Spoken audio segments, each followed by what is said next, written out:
Bienvenue à tous, à toutes et à chacun, à tout le monde. Vous avez fait ce déplacement malgré la tempête qui est dehors et nous rendons grâce à Dieu. Le Seigneur voit vos efforts. Dis à la personne à côté de toi, le Seigneur voit tes efforts. Dis-lui, il te récompensera. Alléluia. Merci Seigneur. Amen. Écoutez, euh, alléluia. La référence dans cette église, merci Seigneur, la référence dans cette église, c'est le Seigneur Jésus-Christ. Notre Seigneur est un Seigneur joyeux. C'est un Seigneur plein d'amour. On ne peut pas serrer la mine pendant que le Seigneur nous appelle à la joie. Donc, ne véhiculez pas des valeurs qui ne sont pas les valeurs de l'Église. Quand vous les entendez, rapportez rapidement au diacre, aux diaconesses ou, si vous pouvez, au pasteur pour qu'on corrige rapidement. Et parce que c'est important, on n'est pas dans un cimetière. J'ai souvent dit aux gens, on n'est pas dans un cimetière. Ce que je ne veux pas, c'est quand je prêche et que quelqu'un parle. Ça, je ne supporte pas parce que ça me dérange, en fait. Donc, la prochaine fois, je vais cogner la tête de quelqu'un. Ça, c'est la discipline, par exemple. Ce n'est pas méchant, c'est parce que la personne gêne et que l'onction veut couler et la personne veut barrer l'onction. Donc, il faut faire attention parce que quand je prêche, le Saint-Esprit est là et l'onction coule. Maintenant, si vous faites et puis le canal par lequel ça passe est interrompu, vous avez des problèmes. Donc, faites attention, juste par amour, je vous avertis. Merci Seigneur. Seigneur, je bénis ton nom ce matin, alors que ton peuple est réuni pour t'écouter. Parle, Seigneur. Tes servantes et tes serviteurs écoutent. Saint-Esprit de Dieu, fraye le chemin. Manifeste ta volonté au milieu de nous. Guéris les cœurs blessés. Relève ceux qui sont courbés. Remplis ceux qui sont vides. Seigneur, vide les vases qui ne sont pas purs et remplis-les de ton amour pur. Ce matin, recevez la grâce de Dieu. Reçois la joie de Dieu. Reçois la paix de Dieu. Que le Saint-Esprit de Dieu présent inonde ton cœur par l'amour de Christ et qui te remplisse en abondance. Dans le nom de Jésus, j'ai prié. Amen. Alléluia. Merci Seigneur. Ce mois, c'est notre mois de l'amour de Dieu. Le déploiement de l'amour pour les âmes. Et nous allons aller en profondeur avec l'enseignement. Et aujourd'hui, je vais enseigner. Donc, vraiment, c'est de l'enseignement. Et prenez des notes si vous voulez. Et le Seigneur va vraiment nous amener donc, en profondeur dans ce que nous allons voir aujourd'hui. Et pour ceux qui ont pris le train en marche, janvier 2024, c'est notre mois du déploiement de l'amour pour les âmes. Et ce thème a été communiqué par la révélation du Saint-Esprit parce que Dieu veut commencer avec nous avec la bannière de l'amour. Nous remplir de son amour. Et vous voyez, l'amour est le fondement même de la vie chrétienne. Le Dieu que nous adorons est le Dieu d'amour. Sa nature, sa personnalité, son caractère, son essence est amour. Si vous voulez, si on pouvait dire la matière de Dieu, c'est l'amour. Alléluia. Donc, ce Dieu d'amour qui nous a tant aimés et qui nous a par amour adoptés pour que nous devenions enfants de Dieu. Et nous le sommes. Ce Dieu-là veut que nous aussi, nous soyons amour. Que nous nous aimons les uns les autres, que nous aimons les âmes, et c'est important. Qu'est-ce que l'amour pour les âmes? Nous allons regarder rapidement. Qu'est-ce que l'amour pour les âmes? Quand on parle du déploiement de l'amour pour les âmes, il faut savoir ce que c'est qu'une âme. Sinon, comment nous pouvons déployer l'amour pour les âmes? L'amour pour les âmes consiste à aimer celles et ceux que Dieu a créés à son image. Tous les êtres humains ont été créés par Dieu. Tu es le produit de Dieu. Pas le produit du Big Bang. Tu es le produit d'un Dieu intelligent et sage qui t'aime. Et à cause de son amour, il a déployé son Fils Jésus. Il l'a envoyé sur la terre et il est venu te chercher et te trouver. Il t'a sauvé. L'âme, c'est quoi? En fait, quand Dieu a créé l'homme, il a créé corps, c'est ce que nous voyons. Ça, c'est le corps. Donc, quand on demande aux enfants à l'école primaire, qu'est-ce que l'être humain, comment il est composé, on va dire le corps est composé donc des membres supérieurs, des membres inférieurs, de la tête, du tronc, en tout cas. Et ça, c'est la description du corps. Maintenant, à l'intérieur du corps, il y a deux éléments intrinsèques très importants qu'on appelle âme et l'autre qui s'appelle comment? Esprit. Et ceux qui ne savent pas qu'ils ont une âme ou qu'ils sont une âme, sachez que vous pouvez le découvrir rapidement, ceux qui font des rêves. Est-ce qu'il y a quelqu'un qui a rêvé un jour dans sa vie ici? Le rêve, c'est la manifestation de l'âme. Pendant que vous dormez, votre âme est en train de se promener. En train, peut-être, de vouloir accomplir des projets que vous avez façonnés dans la journée que vous n'avez même pas pu terminer. Et ça, la Bible dit que les rêves, ça vient des activités qu'on a conçues dans la journée qui n'ont pas été achevées. Mais aussi, l'âme est capable d'aller chercher de l'information spirituelle par révélation que Dieu donne. C'est pourquoi il y a des songes. Dieu dit que si lui il veut parler par quelqu'un, il va parler par révélation, par songe, par rêve. Et c'est dans la nuit que notre âme sort et va donc dans une communion, soit avec l'Esprit de Dieu ou avec l'Esprit du monde. Il y a aussi des gens qui utilisent leur âme pour faire le mal. Il y a des sorciers, des sorcières qui sortent de leur corps, leur âme s'en va, mais pour faire du mal. Mais nous, notre âme, lorsqu'il est sorti, lorsqu'il sort, il doit être en connexion avec Dieu. Et lorsque l'âme revient de tout son parcours, il revient avec des informations ou alors avec du repos. C'est pourquoi le bon moment quand vous reposez vraiment, c'est quand vous rêvez. Le corps, parce que le corps est totalement là, c'est comme si vous êtes mort. L'âme est partie, il rêve, il fait des choses, etc. Donc, pour vous dire que l'être humain est composé de trois grandes parties, le corps, l'âme et l'esprit. Et notre âme est importante aux yeux de Dieu parce que l'âme fait le pont entre le corps et l'esprit. Et l'âme est capable de ressentir, de décider, de faire des choses et de réaliser des choses. Et la bonne nouvelle, c'est que l'âme est éternelle. L'âme survit après la mort du corps. Et comme l'âme ne meurt pas, l'âme est éternelle et chaque être humain croit dans un corps et son âme aussi doit grandir. Il y a des gens qui sont grands, qui mangent bien, mais leur âme est squelettique. Parce que la nourriture de l'âme, c'est la parole de Dieu. Beaucoup de personnes n'aiment pas la parole de Dieu.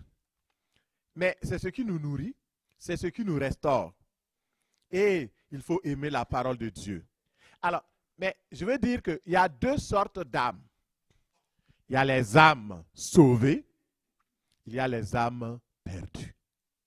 Et déployer l'amour de Dieu, c'est déployer l'amour de Dieu envers les âmes qui sont sauvées, mais aussi envers les âmes qui sont perdues.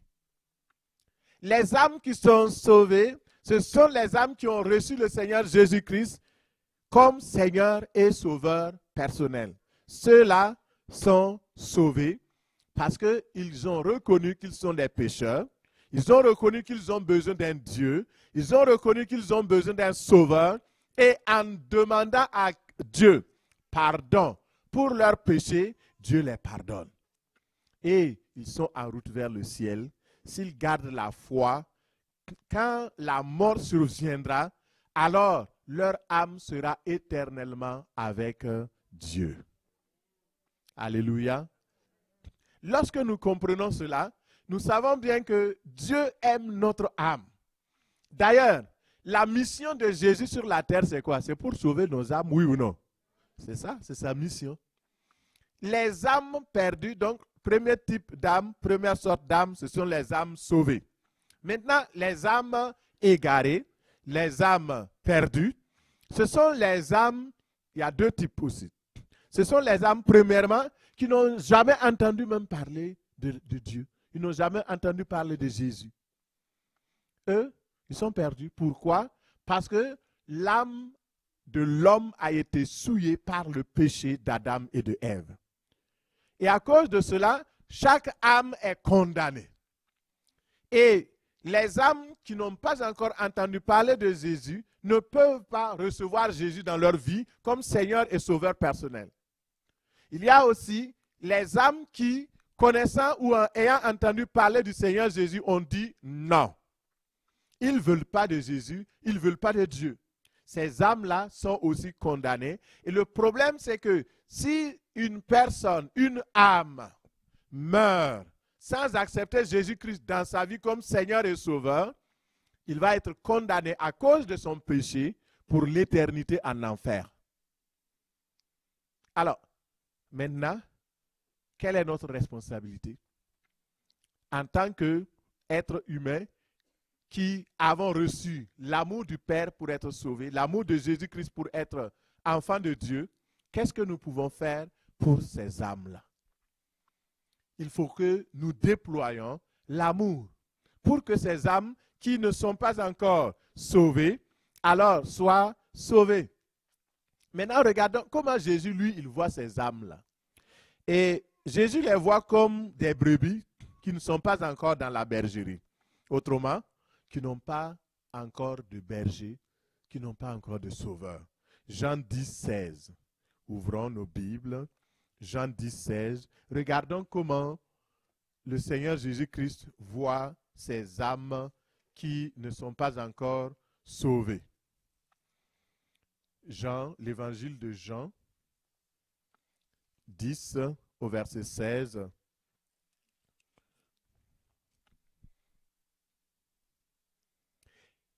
Si vous avez vu, nous allons lire.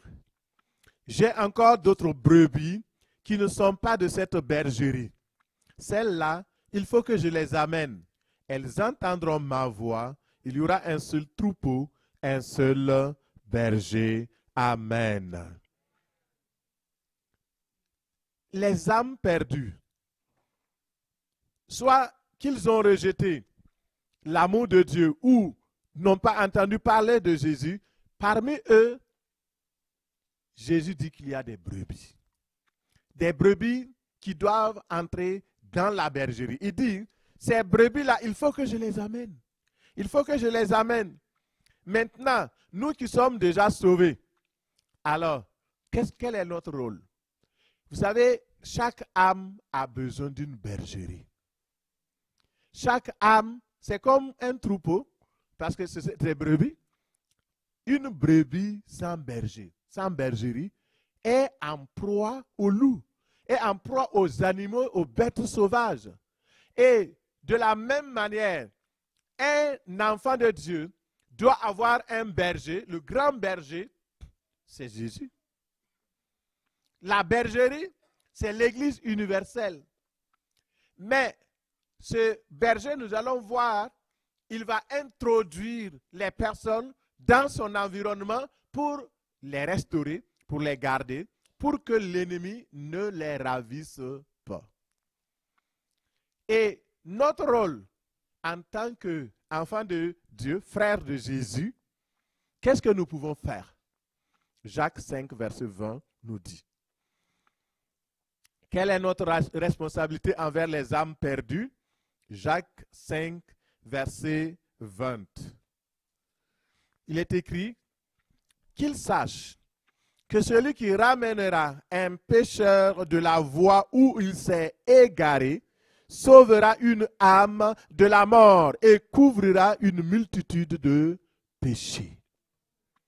Alors, il parle à qui? À toi, à moi, les âmes sauvées, qui connaissons le Seigneur. Il dit que si nous devons savoir, nous devons être conscients que lorsque nous allons vers les âmes perdues pour leur annoncer l'évangile et qu'ils croient et qu'ils acceptent que Jésus-Christ est le Seigneur et le Sauveur, nous aurons fait quoi? Sauvé une âme. Nous l'avons sauvé de la mort, mais nous l'avons sauvé surtout de l'enfer. Et ça, c'est très très important. C'est notre rôle. Si tu es un enfant de Jésus, si tu es né de nouveau, tu es concerné par ce passage, par ce message. Tu ne peux pas dire, je suis un enfant de Jésus, mais je n'aide pas Jésus à faire entrer les brebis dans la bergerie. Ça, la Bible dit quoi? Celui qui n'assemble pas avec moi, disperse. Et malheur à celui qui disperse. Faites attention. Les brebis, les enfants de Jésus, là, ceux qui viennent à l'église ici, là, ce n'est pas des enfants de pasteur Matthieu. Ce n'est pas des fidèles d'une église. Ce sont les enfants de Jésus. Et si vous touchez aux cheveux d'un enfant de Jésus, vous touchez aux cheveux de Jésus. Et il ne va pas vous laisser. Hein? Faites attention. Nous sommes tous importants et le Seigneur aime chacun de nous. L'amour de Dieu est grand. Il dit, sache que celui qui ramènera un pécheur de la mauvaise voie où il s'est égaré, cette personne-là sauvera une âme. J'aime sauver les âmes parce que c'est la volonté de Dieu. C'est ce qu'il veut. C'est sa volonté. Et les âmes perdues sont des âmes qui sont condamnées à payer éternellement leurs péchés en enfer. Romains 6, verset 23. Et si nous ne faisons rien pour les amener à l'amour de Christ, alors ils seront perdus pour toujours. Est-ce que nous pouvons rester indifférents à ça? Non. Alors, c'est comme la sœur a témoigné tantôt. Elle dit qu'au début, elle se dit, ok, tout le monde est dans sa bulle, tu es dans ton travail, moi je suis sûr, tout le monde est occupé, et puis on court après le dollar. Mon frère, dollar même qu'on ne trouve même pas. C'est ça, c'est difficile. Il faut faire attention. Il y a des moments où nous avons besoin, oui, de l'argent. Mais la recherche de l'argent ne doit pas prendre le dessus sur tout ce que nous faisons. Parce que c'est une corruption. Nous devons être équilibrés. Chercher Dieu, chercher l'argent, chercher les choses de façon équilibrée. Si la recherche de l'argent, du dollar fait que tu ne peux plus prier, tu ne peux plus aller à l'église, tu ne peux plus chanter, tu ne peux plus évangéliser, tu es en danger parce que tu ne fais pas la volonté de Dieu. La volonté de Dieu est que tu cherches les âmes perdues. Et le but pour lequel Jésus-Christ est venu dans le monde est révélé dans Luc 9, verset 56. Il dit, car le Fils de l'homme est venu, non pour perdre les âmes des hommes, mais pour les sauver. Pour les sauver. Et ces vérités doivent nous faire réfléchir ce matin. Je veux qu'on réfléchisse. Réfléchissons. Tu es important aux yeux de Dieu, je l'ai dit.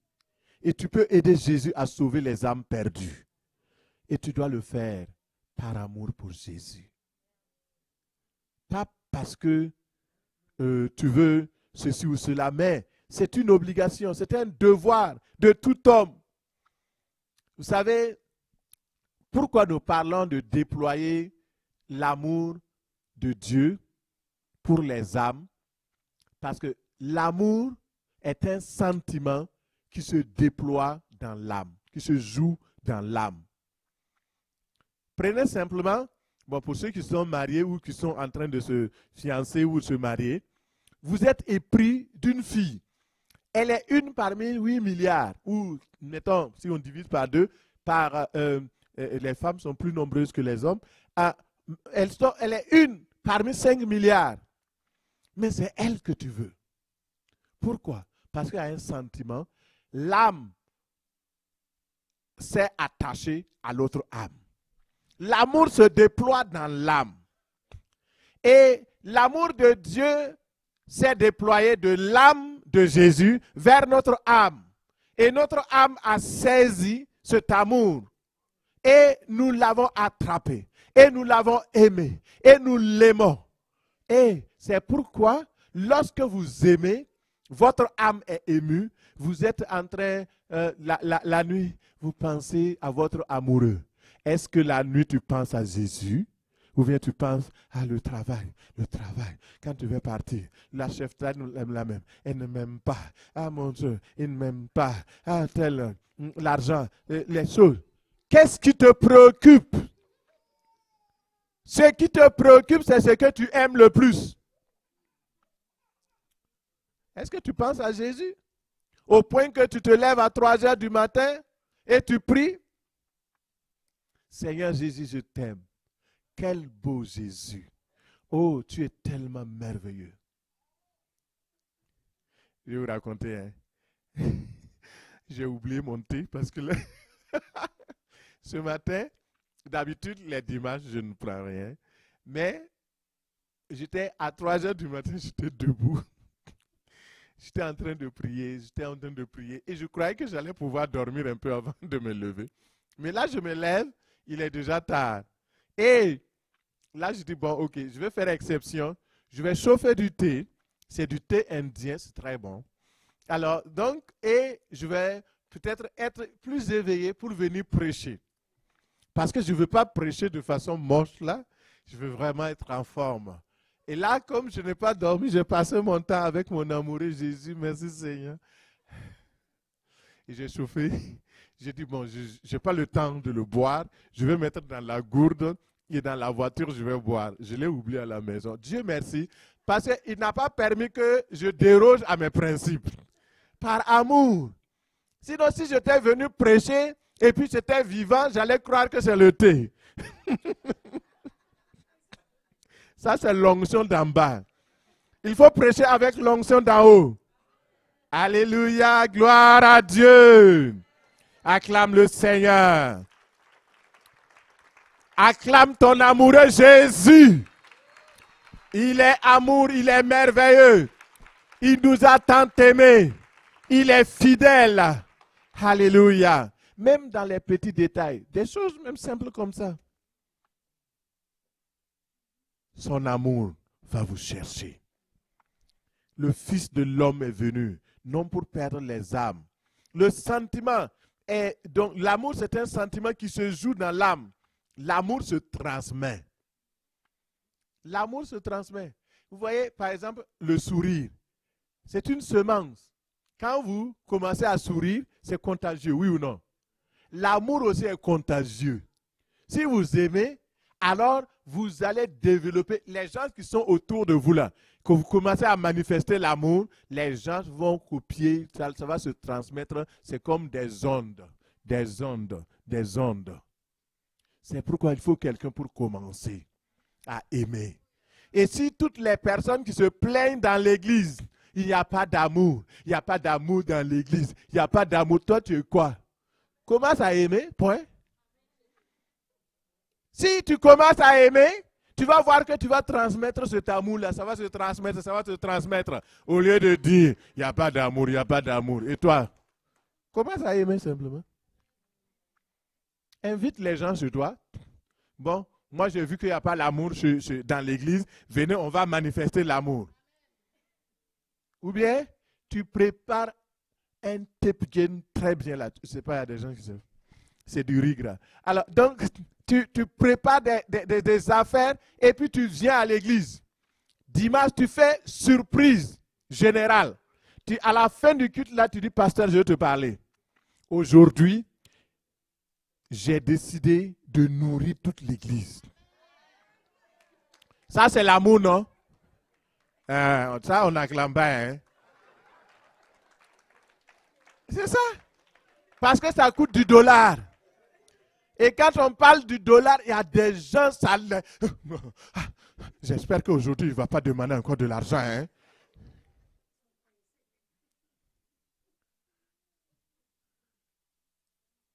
C'est ça.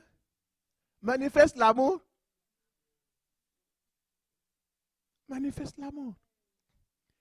Il y a des personnes dans l'église là, ils n'ont pas beaucoup de moyens. Ils sont dans l'assistance sociale ou les choses.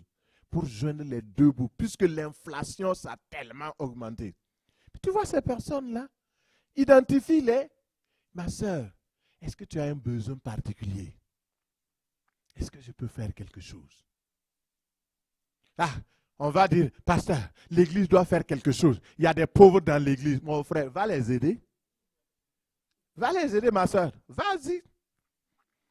C'est toi l'église. L'église, ce n'est pas le bâtiment. L'église, c'est toi. Dis à la personne à côté de toi, l'église, c'est toi.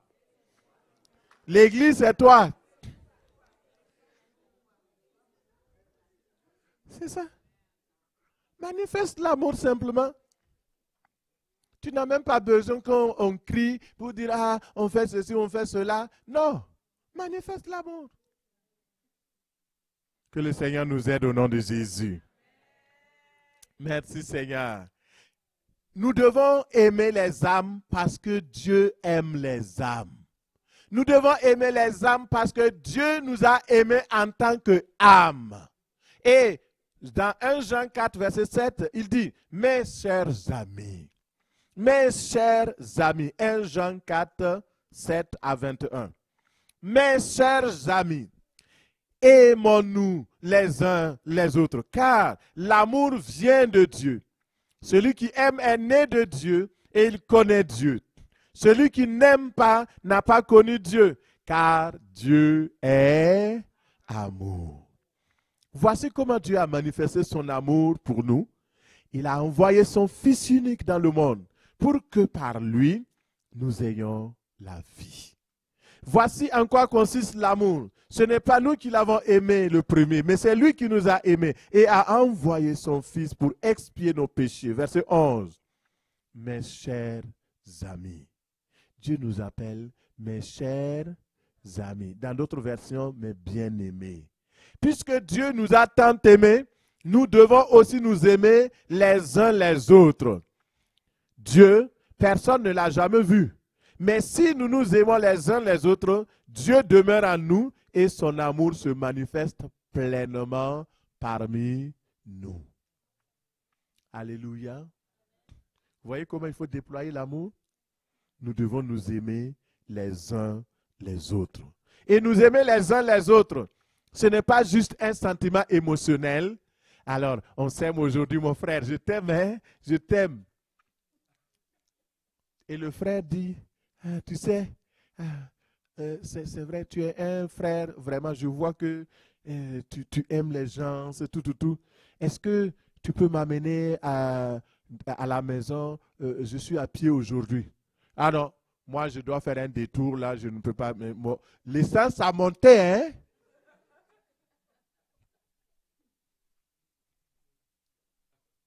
Tu sais, il y a la guerre contre les Houthis, il y a les guerres à Gaza. Donc, à cause de cela, le prix de l'essence a monté. Marche. Est-ce que c'est l'amour? Ce n'est pas vraiment l'amour. Il faut marcher dans l'amour. Dans l'amour pratique. Alors, regardons dans 2 Jean 1,6, comment Dieu lui-même définit l'amour. L'amour, selon Dieu, c'est marcher selon les commandements de Dieu. Marcher selon ce que Dieu dit, selon son enseignement, sa parole. Et si nous sommes d'accord avec cette définition, nous devons nous poser la question, quel est le commandement de Dieu concernant l'amour? Selon Dieu, alors si nous lisons dans 1 Jean 4, 20, il dit si quelqu'un dit, il dit si une sœur dit, si un frère dit, et c'est tout le monde, hein? Et là, il le dit, tu vas ouvrir ta Bible, s'il te plaît. On va afficher ça, s'il vous plaît. 1 Jean 4, verset 20. Je ne suis pas pressé. On va arriver. Je préfère que ça descende dans le cœur. On va le lire ensemble. Regardez, si vous n'avez pas de Bible, lisons ce qui est affiché. À 3, nous lisons 1, 2 et 3. Si quelqu'un dit « J'aime Dieu » et qu'il haïsse son frère ou sa sœur, c'est un menteur. Car celui qui n'aime pas son frère qu'il voit, comment peut-il aimer Dieu qui ne voit pas? Il y a des gens qui sont venus me dire « Pasteur, je ne peux pas le saluer. » Je dis « Mais c'est ton frère qui vient à l'église. Vous levez ensemble, vous levez les mains. Gloire à Dieu qui règne dans les cieux. Alléluia. Alors on dit, Dieu est amour. Dieu. Et maintenant, ton frère sort. Il te dit, il te tend la main. Bonjour mon frère. Tu refuses de le saluer. Il dit que tu es un menteur. Ce matin, il y a combien de menteurs parmi nous? Pose-toi la question, il y a combien de menteurs parmi nous? Tu dis que tu aimes Dieu, mais ta voisine, dans ton corridor, tu ne le salues pas. Tu as une sœur biologique, tu ne veux même pas lui parler, ça fait 2 ans que vous vous êtes parlé. Tu es un menteur, tu n'aimes pas Dieu. Dieu dit que si tu l'aimes vraiment, tu dois aussi aimer ton frère et ta sœur. Et d'ailleurs, ton frère que tu vois, toi tu dis que tu aimes Dieu, est-ce que tu le vois? Tu l'as déjà vu un jour? Tu l'as déjà vu à Costco?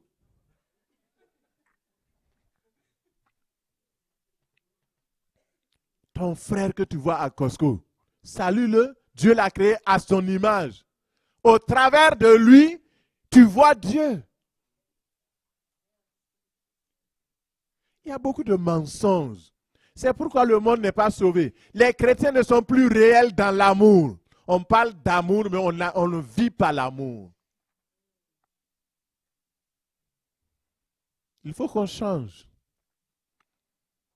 Il dit, si quelqu'un dit, j'aime Dieu, qu'il voit son frère qui a faim, il dit, va te réchauffer, merci beaucoup, va manger. Mais tu sais, quand on a faim, quand l'eau chaude là, ça aide. Hein? Il dit, tu es un menteur. Et vous savez, le résultat, les menteurs n'iront pas au ciel.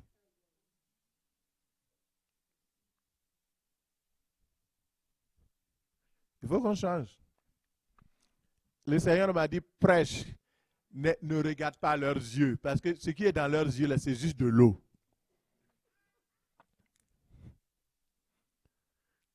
C'est juste de l'eau. Si tu dis non, on va percer, on va voir. Alléluia. Si nous sommes d'accord avec la parole de Dieu, nous devons nous aimer les uns les autres. Et ce matin, ne sois plus menteur. Il faut quitter le rang des menteurs. Aujourd'hui, peut-être tu es là, Dieu ne te condamne pas. Malgré ses avertissements, Dieu veut guérir ton cœur. Peut-être parce que tu as du mal à aimer. Et il y a des gens même qui prient pour que des personnes meurent. Tu crois que Dieu va t'exaucer? C'est pourquoi tes ennemis là...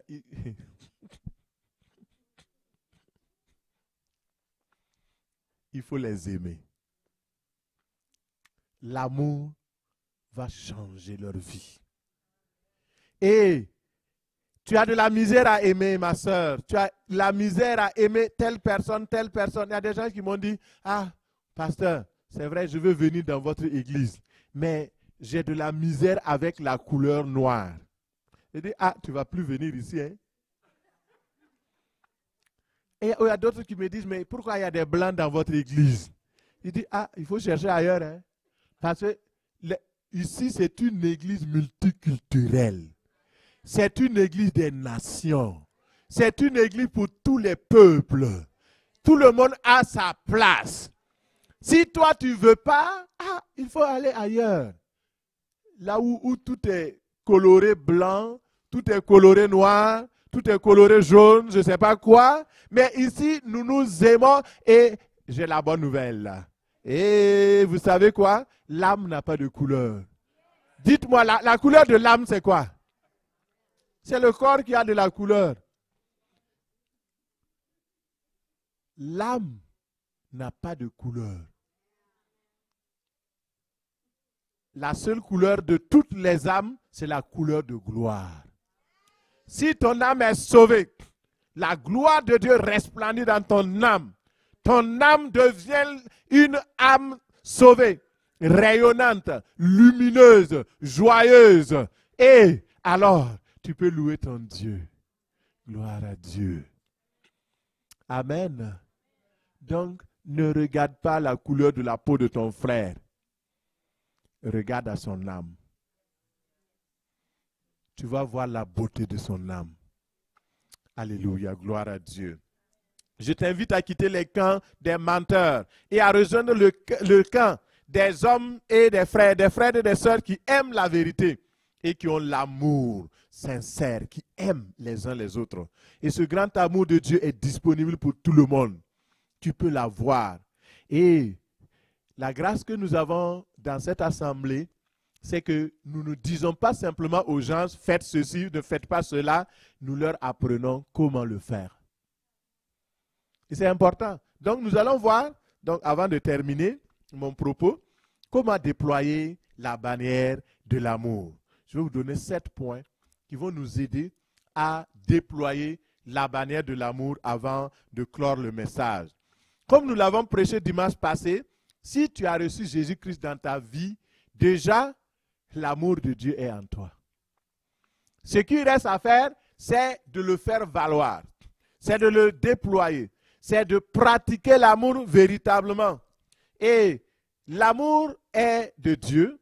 Celui qui est né de Dieu, alors Dieu met son amour par le Saint-Esprit dans son cœur pour aimer aussi les autres. Et l'amour dans ton cœur est une puissance. L'amour est la plus grande force de l'univers. Elle est puissante. L'amour peut broyer les eaux.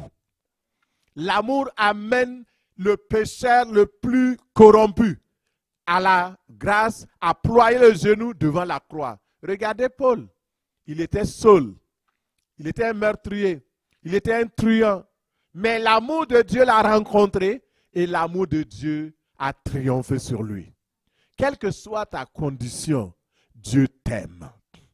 Dis à la personne à côté de toi, Dieu t'aime qui que tu sois. Alléluia. Dieu t'aime. Et ce Dieu-là, il va manifester sa puissance, la puissance de l'amour.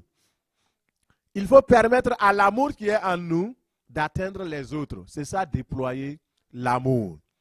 L'amour, cette puissance-là, si elle est en nous et que nous ne l'utilisons pas, alors elle sera toujours inactive. Mais si nous déployons l'amour, si nous rendons actif l'amour, alors nous allons pouvoir atteindre les autres. Vous savez, c'est comme le développement. Il y a des pays développés et des pays sous-développés. Et des pays en voie de développement. Et beaucoup de personnes vivent un amour sous-développé, sous-déployé. Il faut quitter l'amour sous-développé. Alléluia. Vous savez ce que c'est que l'amour sous-développé? c'est un amour égoïste, sans puissance, sans impact sur les autres. On garde là. On est introverti. Oh, je m'aime, je m'aime, je m'aime. Rien que moi. Tout pour moi. Non. Ça, c'est de l'amour égoïste sous-développé. Et il est important de sortir du sous-développement de l'amour. Il est important d'apprendre à aimer comme Christ et à déployer l'amour. Et ton amour doit avoir un impact sur les autres. Dis à la personne à côté de toi, ton amour doit avoir un impact sur les autres. Alléluia. Merci Seigneur. Alors, nous avons vu dimanche passé les 3 éléments pour pouvoir déployer l'amour. La première chose, c'est de laisser l'amour de Dieu inspirer toutes nos actions. La deuxième chose, c'est d'aimer comme Christ a aimé. Et la troisième chose que nous déployons aujourd'hui, c'est exercer de la compassion envers les âmes. Donc nous ajoutons une brique importante, exercer la compassion envers les âmes. Comment déployer la bannière de l'amour? C'est en exerçant de la compassion envers les âmes. Nous allons faire une étude de cas rapidement. On a 15 minutes pour cela. On va y arriver par la grâce de Dieu. Nous allons prendre l'exemple du Samaritain et de l'homme qui a été attaqué par les brigands. Tout le monde connaît cette histoire. Mais aujourd'hui, nous allons le voir avec une vision renouvelée par la puissance du Saint-Esprit de Dieu. Et frères et sœurs, dans Luc 10, 30, Jésus parle. Il dit, Jésus reprit la parole et dit, un homme descendait de Jérusalem à Jéricho. Il tomba au milieu de brigands qui le dépouillèrent, le chargèrent de coups et ils s'en allèrent, le laissant à demi mort. Voici un récit qui doit faire pleurer. Un récit glaçant.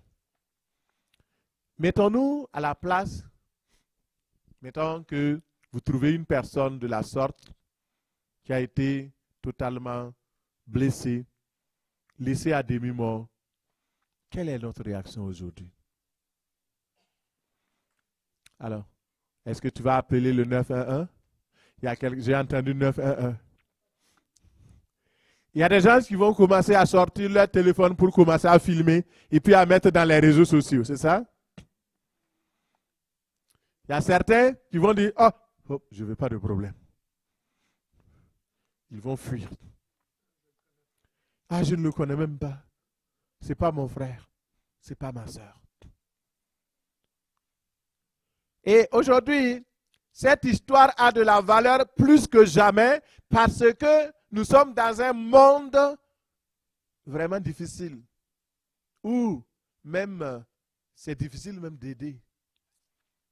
Et souvent, j'ai vu des gens qui étaient dans cet état. Je me suis précipité pour aller aider. On me dit non, appelle la police, touche pas, on va t'accuser, on va te faire ceci. J'ai dit, ok, en attendant que la police vienne là, il faut aider cette personne à s'en sortir. Alléluia. Frères et sœurs, la Bible décrit 3 attitudes de 3 groupes différents à l'égard de cet homme qui a été attaqué et nous allons le regarder. Dans Luc 10, 31, on dit un sacrificateur qui par hasard descendait par le même chemin ayant vu cet homme passa outre. Un lévite qui arriva aussi à ce lieu l'ayant vu passa outre. Mais un samaritain qui voyageait étant venu là fut ému de compassion lorsqu'il le vit. Il s'approcha, banda ses plaies et y versant de l'huile et du vin. Puis il le mit sur sa monture, le conduisit à une hôtellerie et prit soin de lui. Le lendemain, il tira 2 deniers, les donna à l'hôte et dit, aie soin de lui, et ce que tu dépenseras de plus, je te le rendrai à mon retour. Parole du Seigneur. Alléluia, gloire à Dieu. Alors, nous voyons le groupe 1, c'est le groupe des sacrificateurs. Dans l'Ancien Testament, les sacrificateurs, ce sont les prêtres chargés du culte. C'est eux qui égorgeaient les animaux, qui amenaient le sang sur l'autel. Donc, c'est la crème de la crème, si vous voulez, de la hiérarchie religieuse. C'est les grands leaders. Et le sacrificateur avait une place honorable. Et c'est eux qui enseignaient le peuple la loi. Et on s'attendait justement à ce qu'une telle personne puisse appliquer simplement la loi de l'amour. Mais non. Quand il a vu l'homme qui a été blessé, attaqué, la Bible dit qu'il est passé par un autre chemin. Il a viré de bord. Il ne l'a pas considéré. Il n'a pas pris soin de lui. Il est passé de l'autre côté. Et en écoutant ceci, quelqu'un peut me dire, mais c'est vraiment méchant. Pourquoi il fait ça? Mais ça n'a pas d'allure. Mais c'est vrai, ça n'a pas d'allure. Mais le problème, oui, c'est vrai, il a un cœur dur. Pourquoi il n'a pas fait cela? Mais aujourd'hui, que représentent ces sacrificateurs? Vous allez dire, c'est les pasteurs. Oui, effectivement, il y a des pasteurs qui sont tellement préoccupés par le message de dimanche qu'ils n'ont plus le temps d'aller chercher des âmes perdues. Ça, c'est vraiment dommage. C'est les apôtres, les prophètes, ceci. Il y a d'autres qui ont tellement des réunions à gauche, à droite, et ils ne se préoccupent plus. Donc, des âmes. Mettons ce matin, tu viens à l'église. Tu vois une telle situation. Je serai en retard. Et il reste combien de minutes même? Je dois diriger le culte. Mais Dieu te dit, c'est ici ton culte. Prends soin de lui.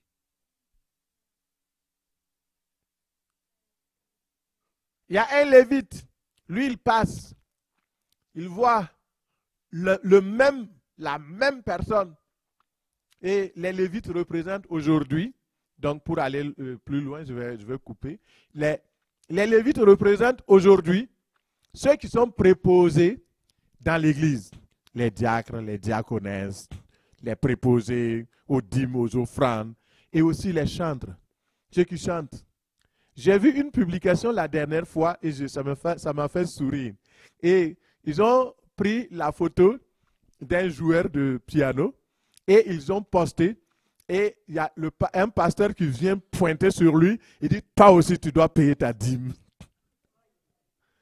Donc, on peut dire que les chantres, ils font que chanter, ils ne font pas d'autre chose. Mais c'est pour vous dire que vous pouvez être chantre, vous pouvez jouer la musique pour le Seigneur. Vous êtes des lévites. Vous êtes des serviteurs, des servants de l'Église. Vous pouvez être diacre, diaconesse. Mais cela ne vous dispense pas de venir au secours des âmes perdues. Au contraire, vous devez donner l'exemple. Si tu chantes avec une voix qui est très belle pour le Seigneur, c'est bon, tu adores. Mais si tu viens chanter, tu prends le micro, tu chantes, il n'y a personne. Comment tu vas faire? C'est parce qu'il y a des personnes qui viennent, qui sont sauvées, que tu peux chanter, tu peux accompagner les gens dans l'adoration. Donc, nous devons être des chantres évangélistes, des diacres évangélistes, des diaconesses évangélistes qui ont le souci des âmes, qui vont chercher les âmes, qui vont chercher ceux qui ont été blessés et qui sont alors en train de se chercher. Sommes-nous différents de ce sacrificateur? Sommes-nous différents de ces lévites? Combien de fois sommes-nous détournés de notre prochain? Pose-toi la question. La Bible dit que nous sommes des sacrificateurs pour Dieu. Apocalypse 1, verset 6. Le groupe 2, les lévites, membres donc, du diaconat, membres du groupe musical. Alors, les gens peuvent dire, ah non, je suis dispensé, je ne suis pas diacre, donc il ne parle pas de moi. Justement, c'est de toi que je parle. Tu es aussi concerné. Et si tu n'es pas dans le premier groupe, tu n'es pas dans le deuxième groupe, regardons le troisième groupe. Tu dois être dans le troisième groupe. Si tu n'es pas dans aucun de ces groupes, tu es perdu. Il y a un problème. Tu dois être dans les trois groupes. Alors, Et mon frère, ma soeur, le troisième groupe, c'est le Samaritain. Verset 33, le Samaritain qui voyageait par là. Il a vu l'homme et il a été ému de compassion. L'attitude de ce Samaritain est différente. Et tu dois aussi avoir une attitude différente. Une attitude de compassion. Une attitude qui va vers les personnes blessées. Le Samaritain a déployé un amour compassionnel pour sauver l'homme victime des brigands. Et qui est ce Samaritain? C'est une question piège. D'après vous, qui est ce Samaritain? Ok, ceux qui sont sur la route. Ensuite?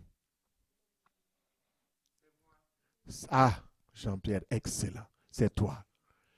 Et j'ai entendu une réponse qui disait que c'est Jésus. La personne n'a pas dit très fort, mais moi j'entends très bien. Est-ce que c'est vrai?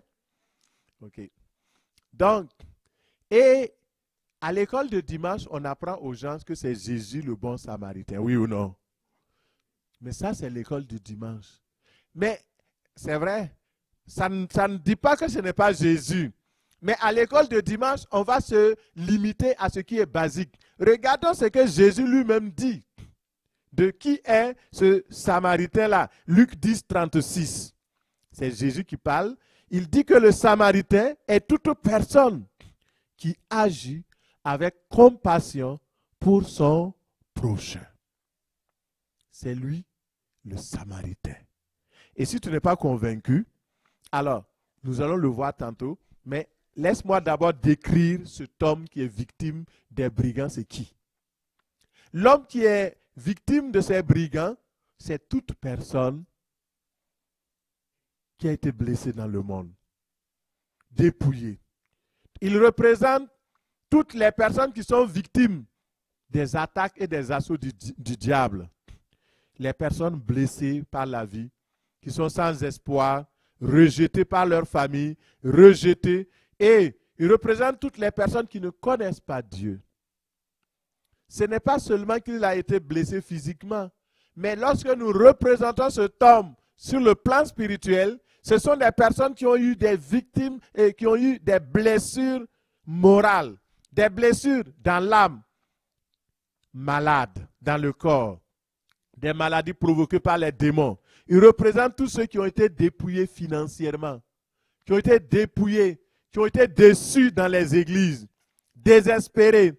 Ceux qui portent les marques des blessures physiques, spirituelles dans leur âme, toutes ces personnes-là sont représentées ici par l'homme qui a été attaqué par les brigands. Et ce matin, tu peux même te reconnaître. Tu as été aussi, dans le passé, tu étais victime des esprits impurs. Chaque jour, ils venaient te harceler. Le diable vient te harceler. Les esprits méchants viennent te harceler dans la nuit. Des cauchemars, tu te lèves. Et cela, c'est du harcèlement satanique. À un certain moment donné, tu dis, j'en peux plus, je veux mourir. Et le diable te dépouille de tes richesses, de tes choses. Mais Dieu est riche en amour et il t'aime, il est venu te sauver. Alléluia. Et de la même manière que le bon Samaritain a déployé son amour compassionnel pour sauver l'homme victime des brigands, le Seigneur voudrait que toi et moi, nous agissions de même, que nous ayons de la compassion.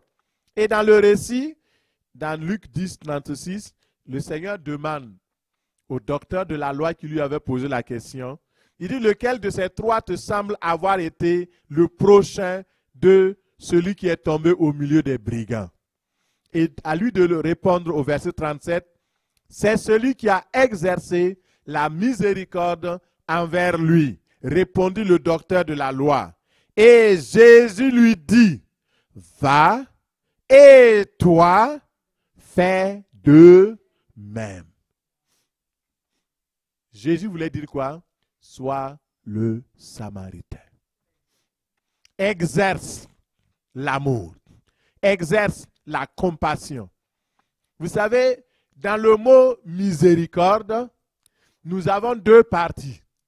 Nous avons misère et corde. La miséricorde, c'est le fait d'étendre la corde pour sortir quelqu'un de sa misère. Cet homme était victime des brigands. Il était dans la misère, dans la souffrance, dans la douleur. Et le Samaritain est venu, il a déployé la miséricorde. Il a tendu la corde. Et la corde que nous devons tendre, c'est la corde de l'amour. Dis à la personne à côté de toi, étends la corde de l'amour. Déploie la corde de l'amour. La corde que nous devons étendre pour aller chercher les âmes, pour aller chercher notre prochain, pour aimer, c'est la corde de l'amour. Et vous savez, la corde de l'amour a un nom. La corde de l'amour s'appelle la compassion. La corde de l'amour. Jésus dit, celui qui est le prochain, c'est celui qui a fait comme le Samaritain. Et aujourd'hui, tu es le Samaritain de Dieu. Tu es le Samaritain que Dieu a placé à Sherbrooke. Tu es le bon Samaritain que Dieu a placé dans ton quartier. Tu es le bon Samaritain que Dieu a placé au Canada et dans le monde. Partout où tu m'écoutes sur les réseaux sociaux ou sur Internet maintenant. Sache que tu es le Samaritain. Dieu t'appelle à être Samaritain. C'est ton rôle. Aie un cœur de compassion. Un cœur d'amour. Et ce matin, le Seigneur Jésus nous parle. Il dit, va et toi, fais de même. Déploie l'amour vers tous ceux qui souffrent, qui pleurent, qui se lamentent, tourmentés jour et nuit par les démons, qui ne savent plus où donner la tête, qui croulent sous le poids de la dette, croulent sous le poids du péché, les remords, la culpabilité. Alors, donc, mon temps est passé. Je vais vous demander 5 minutes. Alors, je vais vous donner 7 étapes pour déployer l'amour envers ton prochain. La première étape, ici, nous l'avons déjà vu, on ne va plus commenter beaucoup. La première étape, c'est être attentif aux âmes perdues. Être attentif aux cris des âmes. Chaque jour, les âmes crient. Les âmes pleurent. Les gens recherchent Dieu. Ils sont perdus. Vas-tu te détourner ou bien vas-tu t'intéresser à leur sort? Deuxième chose, deuxième clé pour le déploiement. Nous voyons que le bon Samaritain fut ému de compassion. C'est l'exercice de la compassion. Exerce la compassion envers ton frère, envers ta sœur. Toute âme a besoin de compassion. Toute âme a besoin d'amour. Note Luc 7, 11 à 15. Jésus était devant une veuve à Naïm. Et cette veuve avait perdu son fils, son unique. Quand Jésus est allé, il l'a rencontré et il dit à la veuve, ne pleure pas.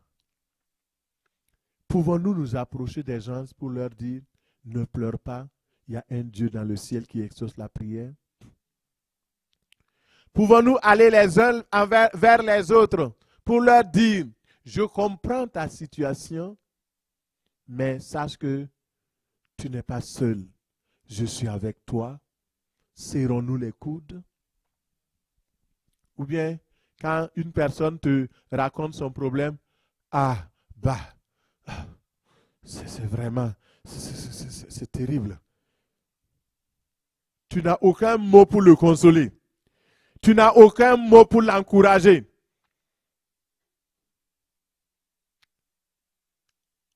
Toi, ce que tu sais, il faut voir un psychologue. Sois le psychologue pour ton frère. C'est moins cher. Ou bien, ça ne coûte rien. va voir un psychologue, comme si tu allais lui donner l'argent pour aller consulter. Et puis il va consulter, il aura quoi?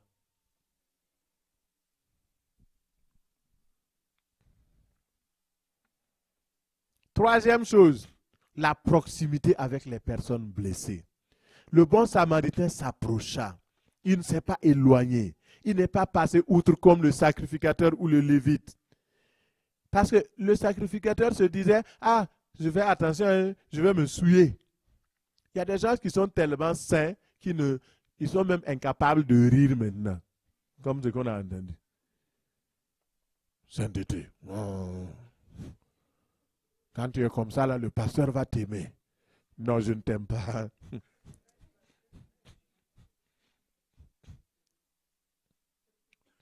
La sainteté, ce n'est pas le physique, c'est le cœur. C'est ton âme. Est-ce que ton âme est saine? Est-ce que ton cœur est sain? C'est ça. La Bible dit que le péché, là, ça vient d'où? Du cœur, non? Ça vient de l'âme. C'est ça. Les meurtres, les mauvaises pensées, les souillures, les adultères, tout ça, là, ça vient du cœur. Ce n'est pas en serrant la mine que on va savoir que tu es saint. Hein? Il faut se montrer proche. Le Seigneur Jésus-Christ était proche, même des personnes indésirables. Il était proche des prostituées, il était proche des voleurs, il était proche des gens de mauvaise vie, au point que les pharisiens lui reprochaient son comportement. Oui ou non? C'est ça. Quatrième chose, il faut apporter des soins de secours de première nécessité physique aux blessés. Vous ne pouvez pas voir un blessé, quelqu'un qui est blessé par la vie, et puis vous le laissez comme ça. Apportez-lui les soins. La Bible dit que le bon samaritain a bandé les plaies du monsieur et il a couvert les blessures du blessé. Et cinquièmement, les soins de secours spirituel, pas seulement physique. C'est pourquoi le centre communautaire, vous nourrissez les gens physiquement, hein, c'est bien. Mais si leurs âmes ne sont pas nourries, vous faites le travail à moitié. 5. Soins de secours spirituel. Le bon samaritain a versé de l'huile et du vin sur les plaies. L'huile ici symbolise une espèce tirée pour soigner l'âme. Il s'agit du baume de Galade qui adoucit les cœurs blessés. L'huile représente le Saint-Esprit. Et c'est l'amour qui a été déversé dans le cœur de cet homme par le Saint-Esprit pour le guérir. Il a versé aussi le vin. Le vin représente la restauration de la joie, la consolation. Alléluia.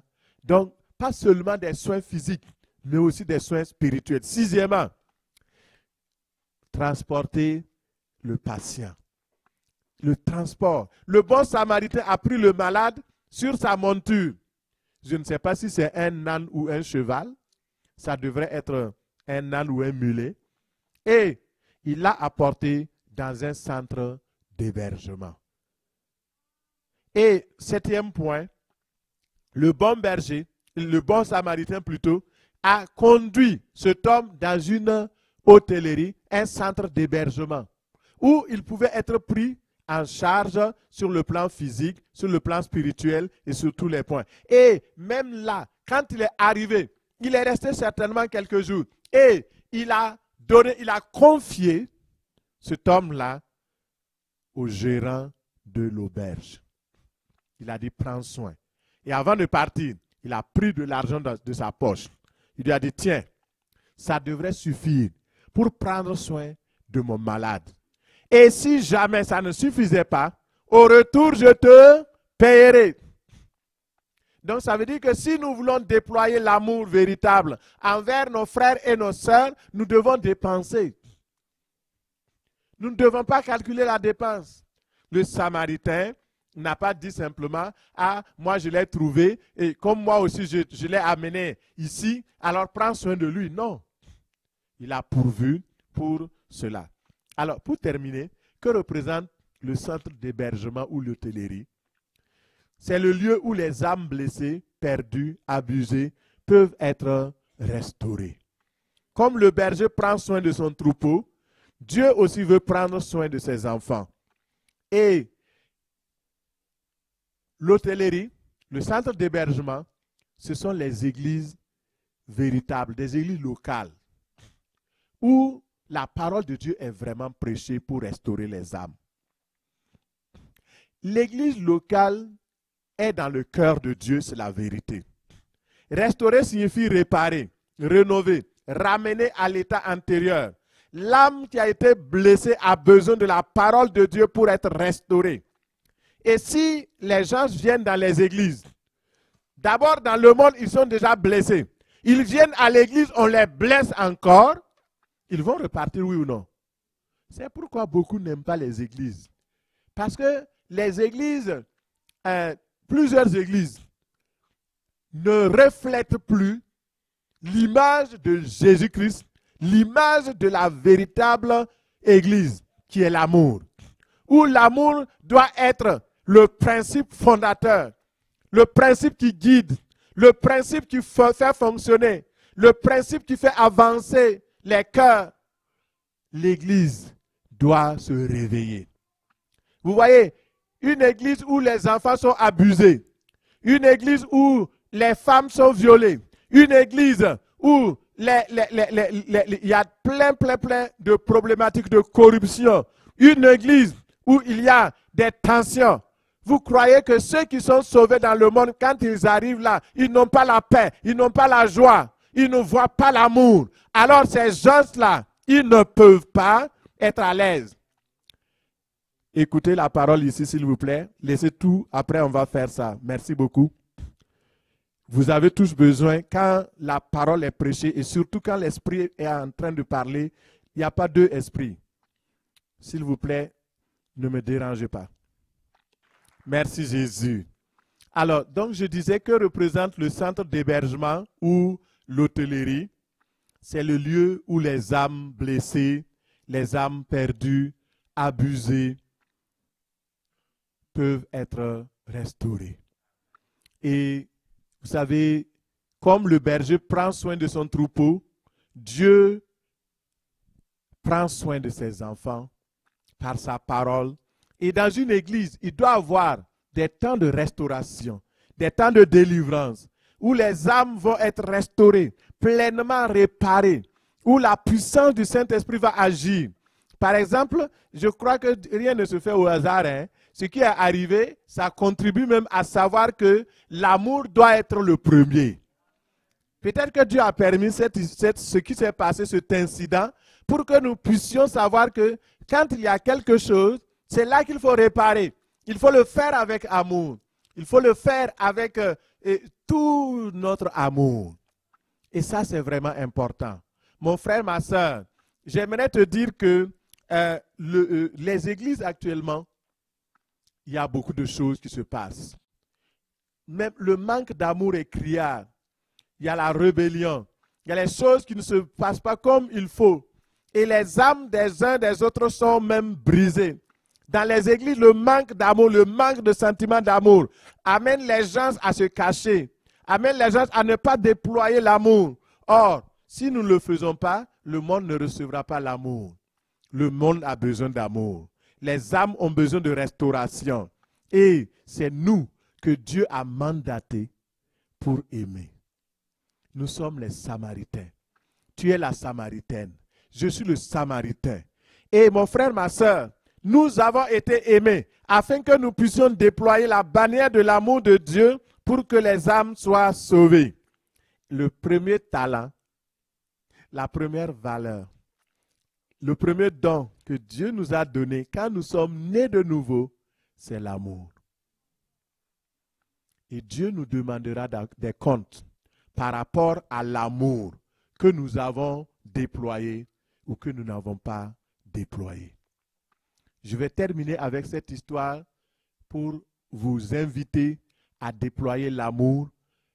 Parce qu'en réalité, il y a des gens qui disent « Ah, moi, j'évangélise, j'amène les gens au Seigneur. » Mais chacun de nous a reçu une mesure de l'amour de Dieu.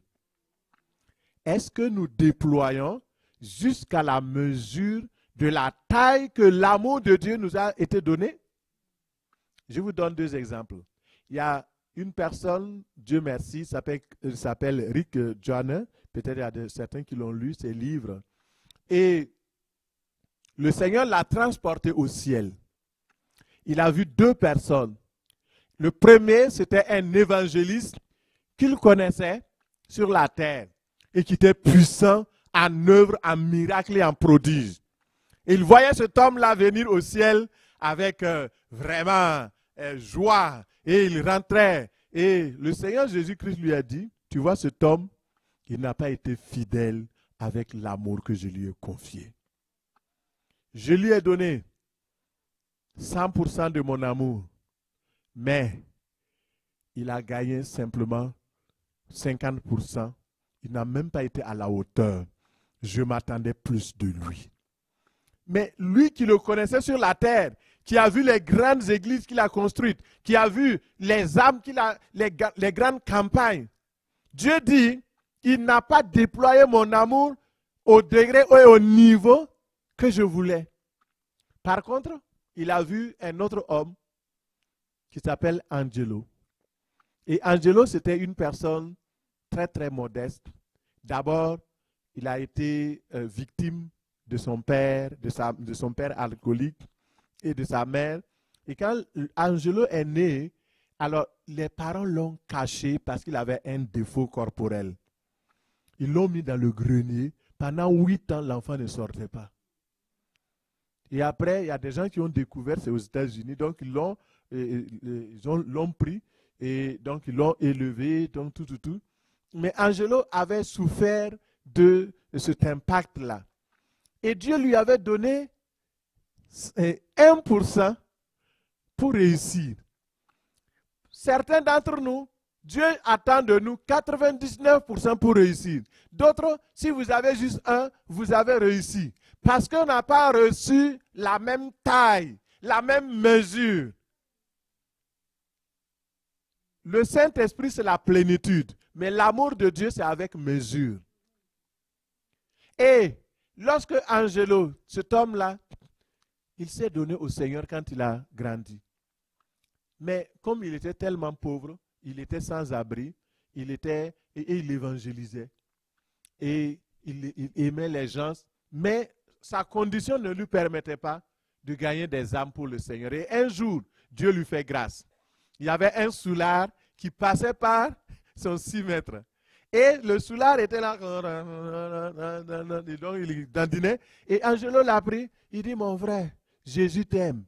Il dit que Jésus, il dit, Jésus peut te délivrer de l'alcool, de toute la vie mauvaise que tu mènes. Et il dit, ah. Et cet homme-là a reçu Jésus dans son cœur et a été délivré. Et Dieu a dit que Angelo a utilisé 100% de son amour qu'il lui avait donné.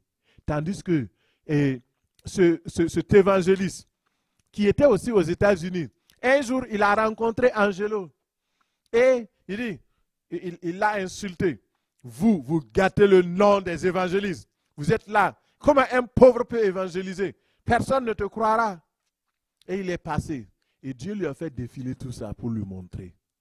Frères et sœurs, nous avons reçu l'amour de Dieu.